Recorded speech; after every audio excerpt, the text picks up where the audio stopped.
क्या होगा अगर अदालत ही किसी आरोपी के लिए अपने दरवाजे बंद कर ले? अयोध्या बार एसोसिएशन ने हाल ही में एक ऐसा ही हैरान करने वाला फैसला लिया है। उन्होंने घोषणा की है कि उनका कोई भी वकील राम मंदिर के फंड में कथित हेराफेरी के 8 आरोपियों का केस नहीं लड़ेगा। हद तो यह है कि जो वकील इनका केस लड़ेगा उस पर 5 लाख का जुर्माना लगाया जाएगा। एक तरफ राम मंदिर की आस्था का सवाल है तो दूसरी तरफ हमारे संविधान का बुनियादी ढांचा। यह घटना एक बेहद गंभीर कानूनी और नैतिक सवाल खड़ा करती है।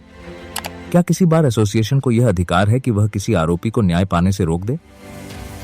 और क्या यह फैसला कानूनी रूप से जायज है? क्या कहता है हमारा संविधान?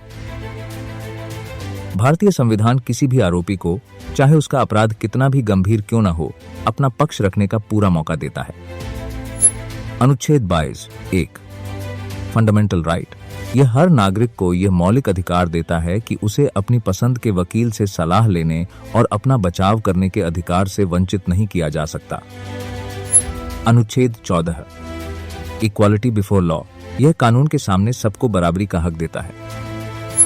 अनुच्छेद 39(a) डायरेक्टिव प्रिंसिपल्स। राज्य नीति के इस निदेशक तत्व की जिम्मेदारी है कि वह गरीबों और लाचारों को मुफ्त कानूनी सहायता, फ्री लीगल एड दे, ताकि न्याय का अवसर किसी से न छीने। यह पहली बार नहीं है जब वकीलों की संस्थाओं ने ऐसा भावुक या आक्रामक फैसला लिया हो। मुंबई हमलों के आतंकी अजमल कसाब, निर्भया कांड के आरोपियों और हैदराबाद गैंगरेप के आरोपियों के समय भी स्थानीय बार एसोसिएशंस ने ऐसे ही प्रस्ताव पास किए थे। लेकिन साल 2010 के एक ऐतिहासिक मामले एएस मोहम्मद रफी बनाम तमिलनाडु राज्य में सुप्रीम कोर्ट के जस्टिस मार्कंडेय काटजू और जस्टिस ज्ञान सुधा मिश्रा की बेंच ने इस पर बहुत सख्त फैसला सुनाया था। कोर्ट ने साफ कहा था, ऐसे प्रस्ताव पूरी तरह से अवैध हैं, वकीलों की परंपरा के खिलाफ हैं और अनैतिक हैं। समाज किसी व्यक्ति को कितना भी दुष्ट, पतित या घिनौना क्यों न माने, अदालत में अपना बचाव करने का उसका अधिकार है। बार एसोसिएशन के ऐसे प्रस्ताव कानूनी बिरादरी पर एक कलंक हैं।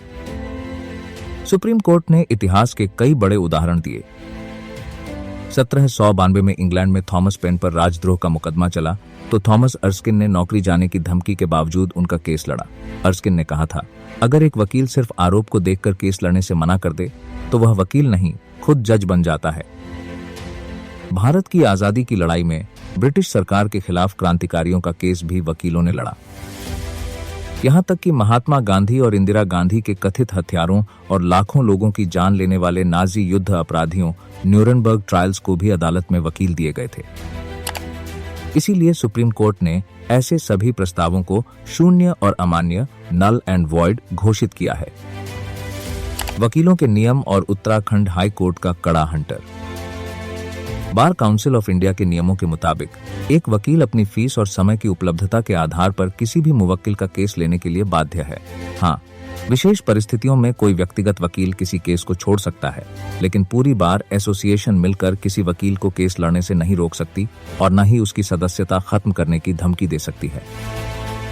साल 2019 में जब कोटद्वार बार एसोसिएशन ने ऐसा ही एक प्रस्ताव पास किया तो उत्तराखंड हाई कोर्ट ने साफ निर्देश दिया कि अगर भविष्य में ऐसी हरकत हुई तो बार एसोसिएशन के पदाधिकारियों के खिलाफ सीधी कार्रवाई की जाएगी और उनके खिलाफ अदालत की अवमानना, कॉन्टेम्प्ट ऑफ कोर्ट का केस चलाया जा सकता है।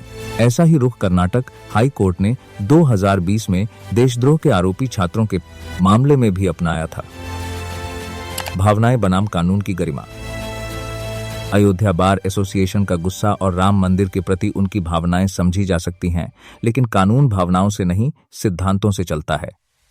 जरा सोचिए, अगर वकील ही तय करने लगेंगे कि कौन दोषी है और कौन नहीं, तो फिर अदालतों और जजों की जरूरत ही क्या रह जाएगी।